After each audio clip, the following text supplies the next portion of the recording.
É a pergunta. A minha foi, uma coisa era, Ricardo, até o dia 17 de dezembro, do dia do juízo final, segundo o Ministério Público. E depois do dia 17, é necessário fazer uma avaliação política de uma candidatura de João Pessoa? A minha é sobre a resposta e o retorno do deputado ao governador João diante de demandas do governo do estado lá em Brasília. Vamos lá. Gutenberg pergunta sobre os impactos da operação com a candidatura de Ricardo. Eu tenho dificuldade de responder a sua pergunta, porque Ricardo não é candidato. O partido não discutiu isso. O partido ainda vai discutir, eu já falei, a gente até falou um pouco sobre as estratégias do partido para as eleições de 2020.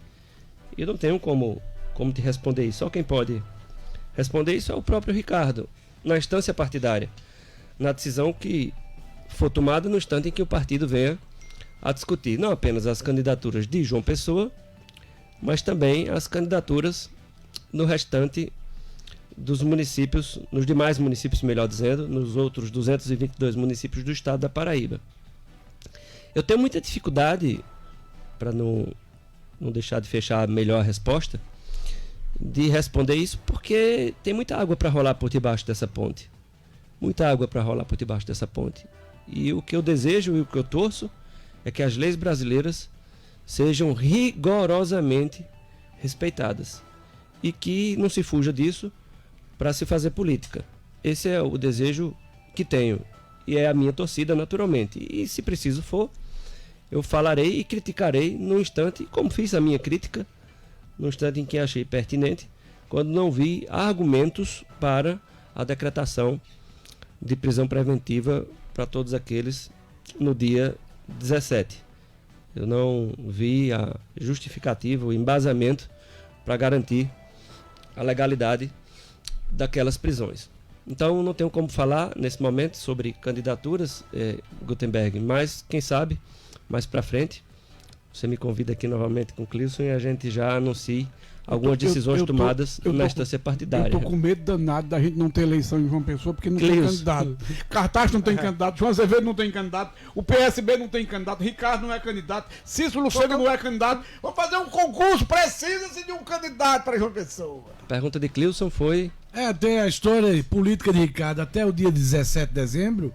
Você perguntasse o maior inimigo dele, ele reconhecia que ele era imbatível numa suposta disputa. Após o dia 17, francamente, isso não é necessário uma reavaliação do ponto de vista político. O tempo vai se encarregar de mostrar coisas que o próprio tempo ainda não permitiu, porque não houve tempo.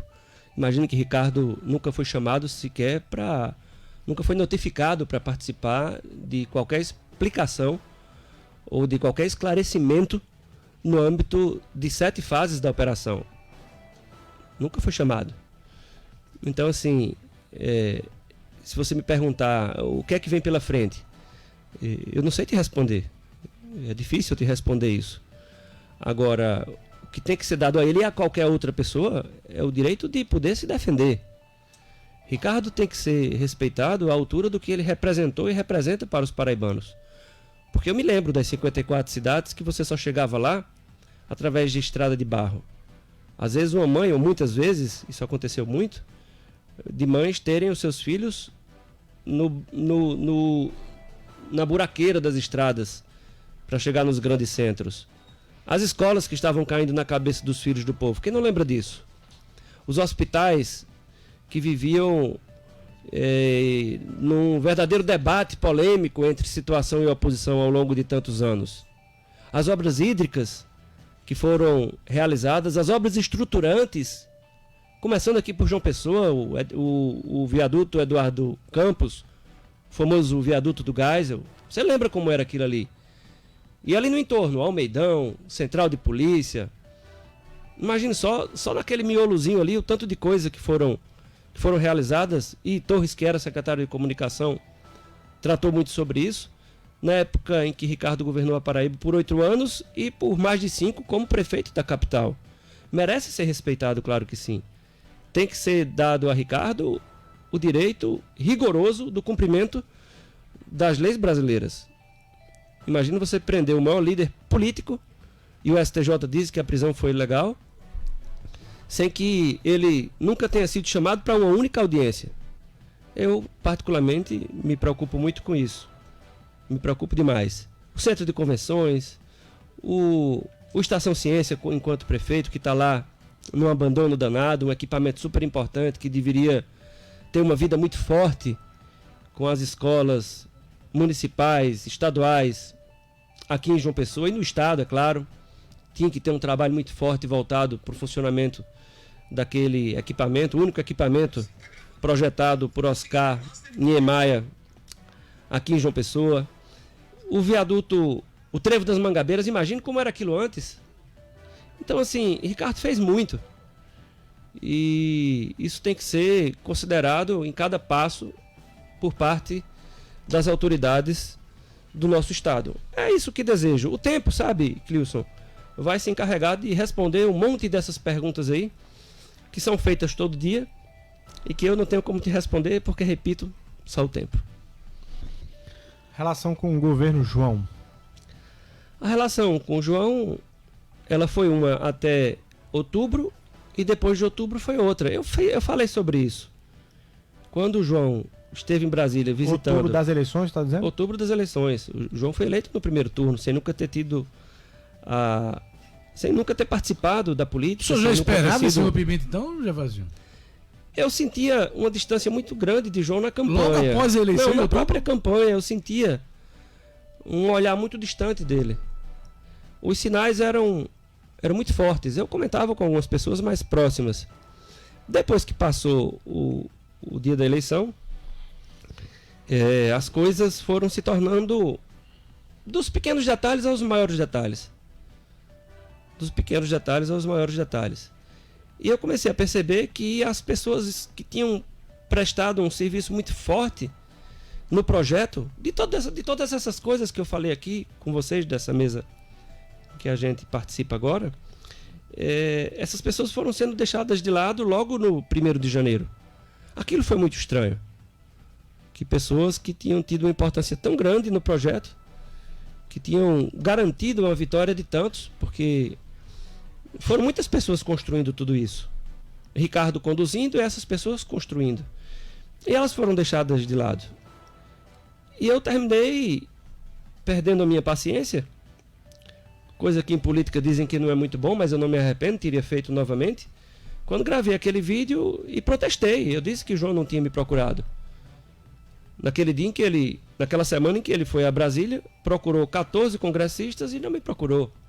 Muito pelo contrário, foi no meu gabinete, já sabendo que eu tinha viajado, e deu uma infeliz entrevista, dizendo, em outras palavras, que eu tinha evitado o encontro com ele, o que não era verdade. Eu jamais evitaria um encontro, até mesmo com um adversário meu, Cleilson. E recebi muitos adversários no ano de 2019 no nosso gabinete. Imagine se eu iria me negar a receber o cara em que eu depositei todas as minhas fichas no pleito de 2018. Mas ele foi no seu candidatura. gabinete? Foi, sabendo já, foi o último gabinete em que ele se dirigiu, mas quando chegou lá, já sabia que eu tinha viajado. Ele deixou para ir no meu gabinete na quinta-feira. Aquilo me deixou numa decepção muito grande, porque primeiro não faz parte do meu perfil, nem com os adversários. Eu jamais faria isso. E principalmente com o cara que a gente elegeu para ser a primeira pessoa do projeto, que foi João Azevedo. Então, assim, eu me decepcionei muito e naquele dia gravei um vídeo dizendo que estava muito claro que ele se movimentava para deixar o partido. O senhor atribui a E quem? terminou deixando o partido. Deputado, o senhor, com toda sinceridade, respire. O senhor atribui a quem? A quê? Qual foi esse pontapé, esse envenenamento? Comeu corda de quem, João? Para mudar esse projeto já a partir de 1º de janeiro, como o senhor está dizendo aí que já tinha signos, sinais, fumaças. Desde 1º de janeiro já era outro João na sua visão. Qualquer que fosse o veneno para um cara vivido com mais de 65 anos, experiente, seria de dose pequena em relação à confiança que o projeto entregou a ele. Qualquer desencontro que tivesse havido seria menor do que a confiança do projeto a ele. É isso que eu quero te dizer. E na idade dele, como na sua e na minha, a gente só engole corda se a gente quiser e achar conveniente. A maturidade já chegou. Para nós que estamos aqui nessa mesa e para ele também. Então não adianta, não é por aí. Não houve nenhum desencontro que pudesse gerar gravidade no afastamento dele, de todos nós, mas principalmente do seu padrinho político. Que Ricardo fazia. Mas principalmente do seu padrinho político, que foi o ex-governador Ricardo Coutinho, que, diga-se de passagem, repito, deixou de ser candidato a senador, como toda a Paraíba sabe, para ajudar e contribuir no projeto de eleição de todos que estavam naquele arco de alianças de vários partidos. Fazia muito tempo que não se ganhava uma eleição de governador no primeiro turno, principalmente com a vitória que João teve. E João era desconhecido. E você mesmo, Cleilson, que me faz a pergunta, não sabe me responder o que poderia ter ocasionado, o que poderia ter ocorrido de tão grave que gerasse essa ruptura tão forte e tão cedo, tão rápida. Eu não sei porque eu não convivo com esse povo. O senhor estava dentro do partido. Quando foi debate sobre o difícil. orçamento geral da União, o governador disse que foi em Brasília, procurou os deputados, teve aí retorno dos deputados federais, da bancada federal paraibana, à exceção do deputado Gervásio Maia. Como é que você avalia Esse Luiz Torres é um craque. Como é que você avalia aquela leitura? É um craque. Obrigado. Eu já falei, Torres. Quem quer vai. Quem quer vai. Você me conhece. Você imagina, passa pela sua cabeça que você me telefone algum dia e diga: Gervásio, você me recebe na sua casa